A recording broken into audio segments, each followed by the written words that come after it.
Y'all, I got a BBL done like a year and a half ago. Why the do I wake up this morning and I just feel like my butt has shrunk? Like, it is not bootying like it was before. Like, does that just happen? Like, your butt just shrinks out of nowhere years later?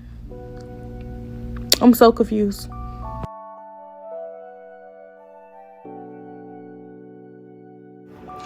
The desire to be slim thick is so incredibly powerful to the modern woman that in 2021, over 400,000 modern women got a BBL. Modern women say, with regard to getting plastic surgery, is that I did my research.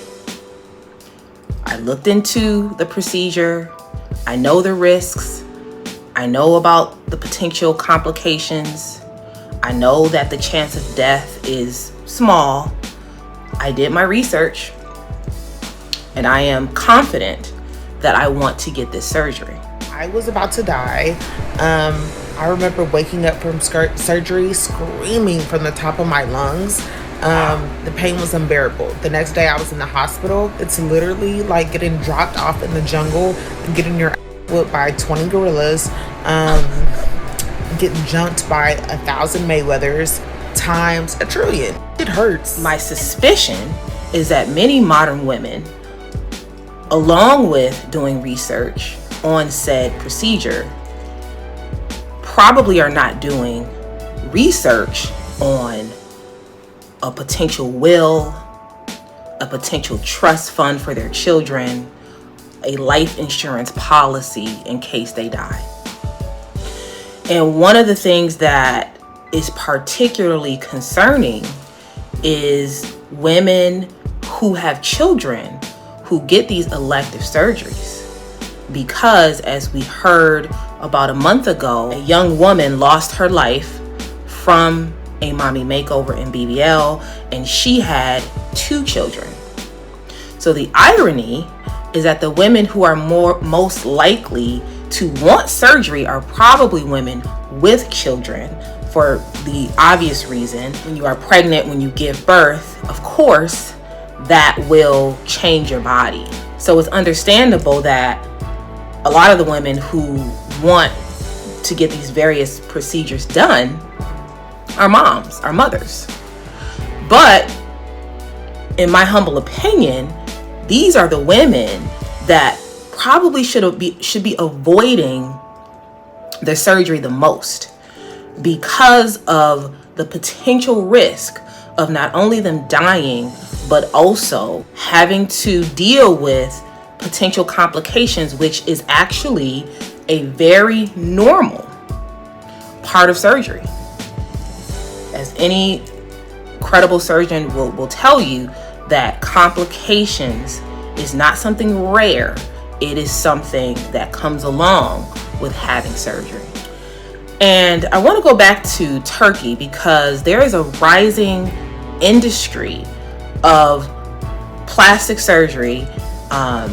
Some plastic surgery being credible, whereas there's also the predatory plastic surgery happening, where they say that it's affordable and they market the surgery as being, affordable, and it's going to make you look better and change your life. And we saw, as I covered, Hazel E., who had a horrible experience in Turkey, and recently the woman with 2 children who also lost her life.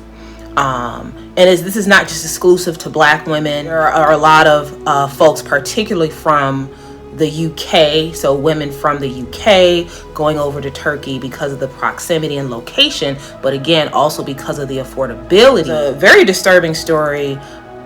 This woman who was only 20 years old, who never even had children, and the surgeon told her that she should have a mommy makeover with no children. 20 years old. And she was advised to get a tummy tuck, a 360 lipo, breast implants, and a BBL at 20 years old. So These are, there's a lot of stories coming out of Turkey, a lot of horrible things. And this woman that I'm referring to, she survived. But unfortunately, that has not been the case for some other women. So I just want to talk a little bit about this whole phrase that you hear women say, which is, I did my research. And although it sounds good, to say you did your research, and I'm sure people often think they are doing their research. One of the kind of blanket statements you'll hear is, make sure your surgeon is a board certified plastic surgeon, not a cosmetic surgeon, not a regular doctor, but a board certified plastic surgeon. And that is the thing that a lot of people are looking for. And they neglect to look at a lot of other things. And so in this video, I'm going to be talking about some of the other things that are also important. Of course, you should be doing your research, and you should be making sure that your surgeon is board, certified.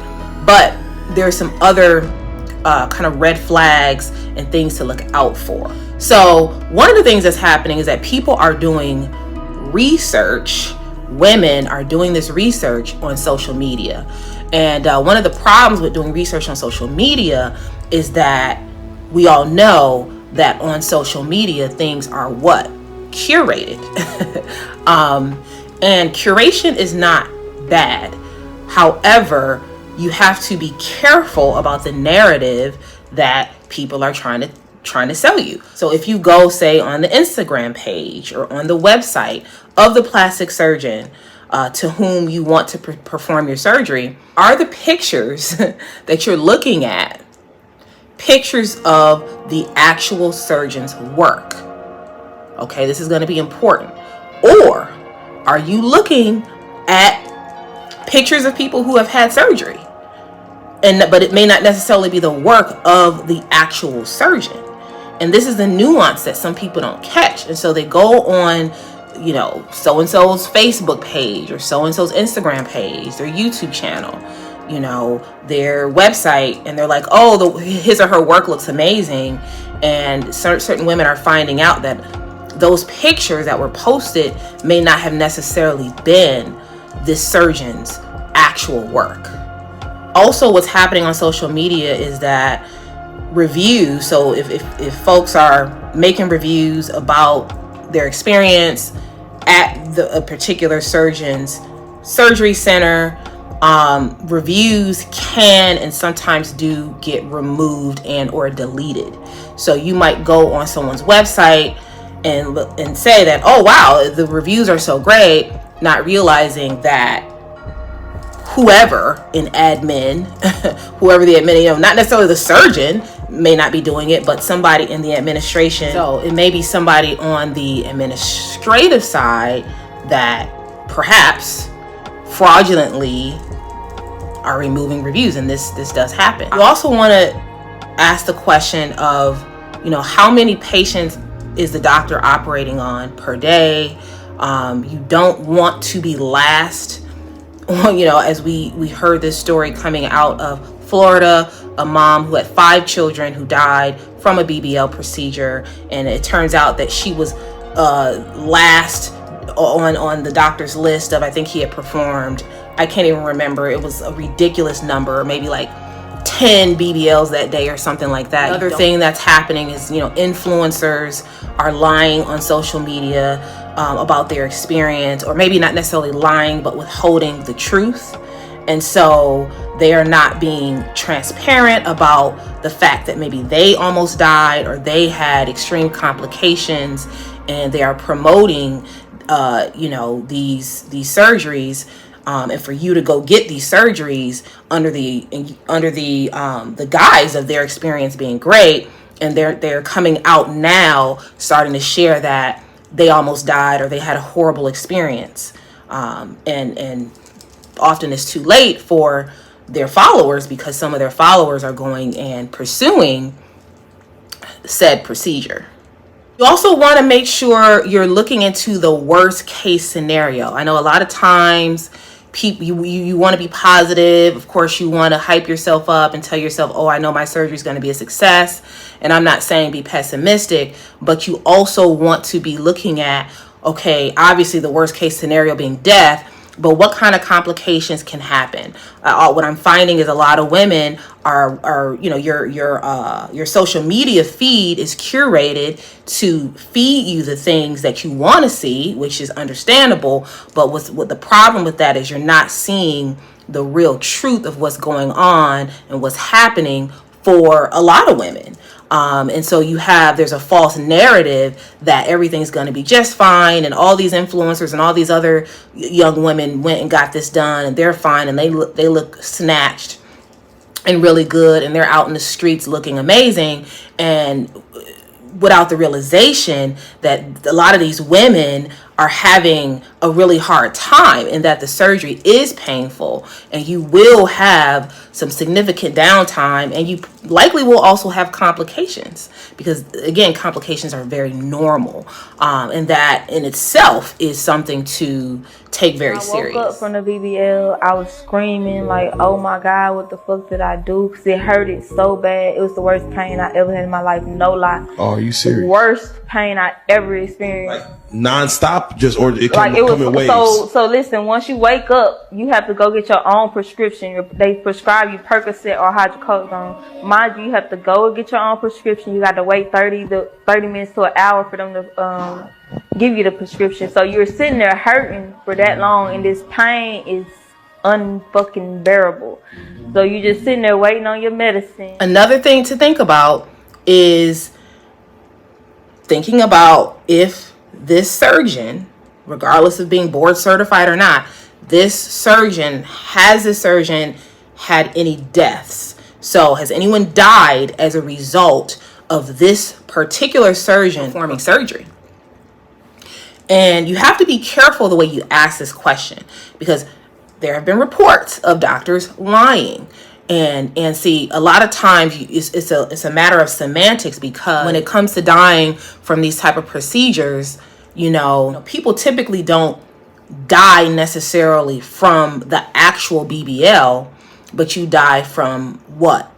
Sepsis or a fat embolism, right? There's the BBL contributes to another, the BBL causes another problem, and that other problem is why you die.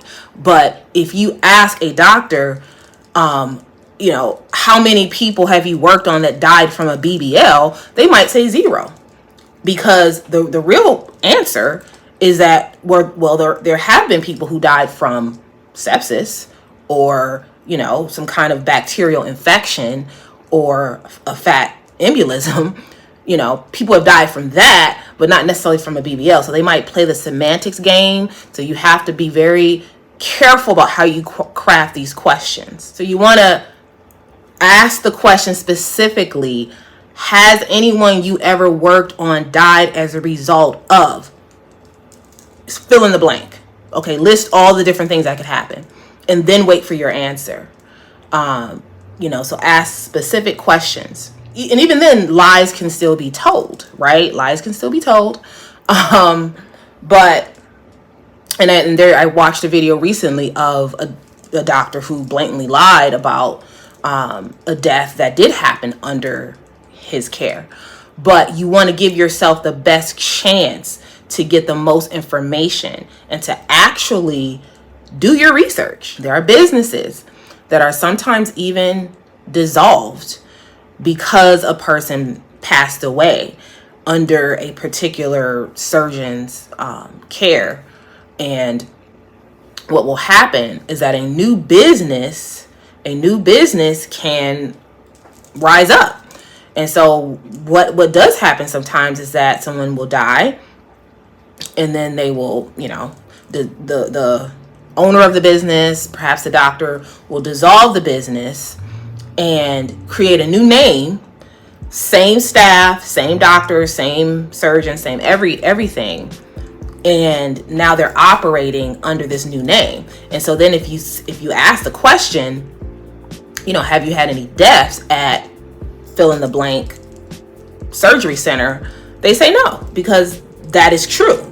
They didn't have any deaths at this new name, but they had perhaps a few deaths at the old name. So again, that is another way that you go deeper into your research and find out, is this the, and I don't know how easy that is to find out. That might be very difficult to find out, but trying your best to find out, is this the original business, or has this doctor, this surgeon, had multiple businesses before, and what was the history of this doctor at those other businesses, or under the other names, or what have you. And last but not least, know that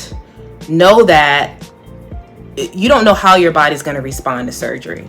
So, just because surgery was successful for one person doesn't mean that it's going to be successful for you. Doesn't mean that your body won't have some kind of adverse reaction. So just know and understand that your body is unique, and regardless of what success or the appearance of success of other women, of other people, don't be so quick to assume that their experience is going to be your experience. So these are all the ways in which many women are actually not doing their research, and a lot of women are finding out that the research they did failed. So like, share, and subscribe. Click the links in the description box and get to know what I do with my business, Curated Legacy LLC.